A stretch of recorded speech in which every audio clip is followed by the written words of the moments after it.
Si tu es une jeune femme chrétienne, je vais te parler de 4 signaux d'alerte que tu dois prendre en considération si tu veux épouser cet homme ou 4 red flags, comme on les appelle, que tu dois considérer si tu es intéressé par un homme.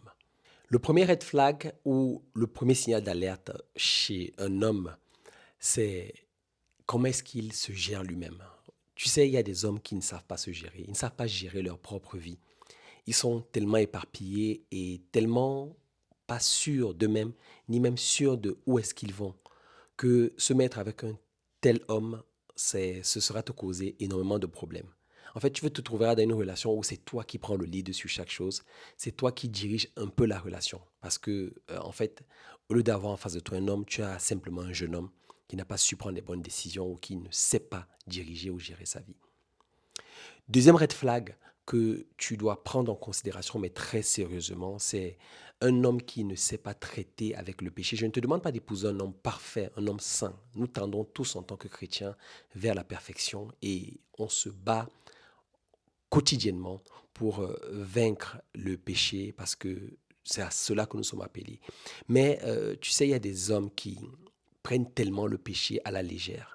Donc, et là, ça se vérifie très rapidement. Est-ce qu'il parle avec tellement de légèreté?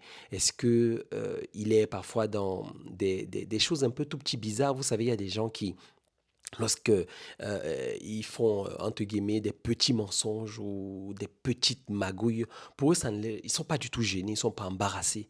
Et aussi, parfois, en tant qu'homme, il y a certains hommes qui ont du mal à s'en défaire de certaines addictions. Ça peut être la masturbation, la pornographie ou d'autres péchés sexuels.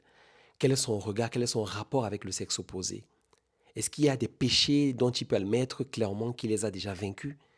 Est-ce qu'il a un cœur repentant? Parce que c'est ça le plus important. Est-ce qu'il cherche vraiment à plaire à Dieu, à plaire à Christ?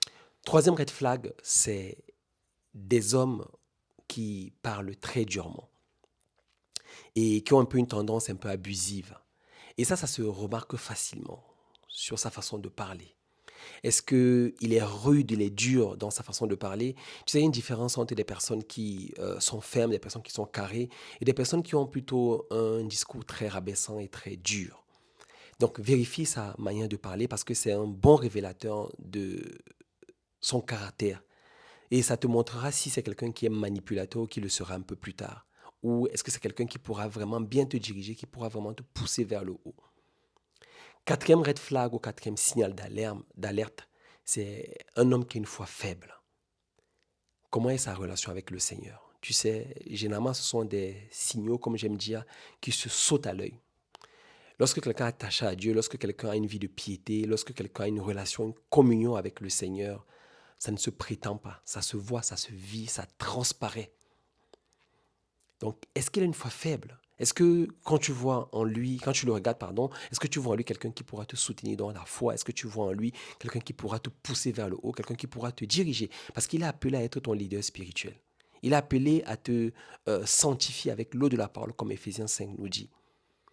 Est-ce que c'est quelqu'un en qui tu pourras vraiment reposer en ce qui concerne tes questions spirituelles? Ici, encore une fois de plus, on ne va pas dans les abus. L'idée n'est pas de te dire que tu dois épouser quelqu'un qui est un pasteur ou qui maîtrise au bout des doigts la parole de Dieu. Mais non, en fait, là, je parle vraiment d'un cœur, un cœur d'adorateur, un cœur qui aime le Seigneur, un cœur qui s'attache à Dieu, une vie de piété en quelque sorte.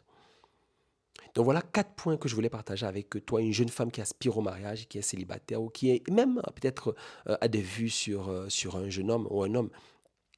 Et ces 4 points, tu dois vraiment les prendre en considération. N'oubliez pas, chère dame, euh, dans la relation du mariage, nous les hommes, nous sommes appelés à être des leaders.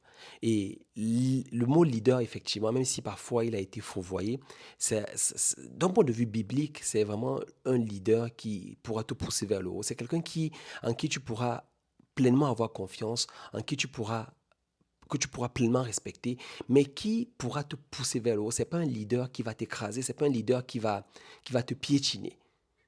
Vous savez, pour terminer, les disciples de Jésus-Christ, à un moment, ils étaient en train de se discuter pour savoir qui est le plus grand. Et Jésus-Christ leur a dit ceci. Il leur a dit que les grands de ce monde, ils cherchent à écraser, ils cherchent à opprimer, mais qu'il n'en soit pas de même parmi vous.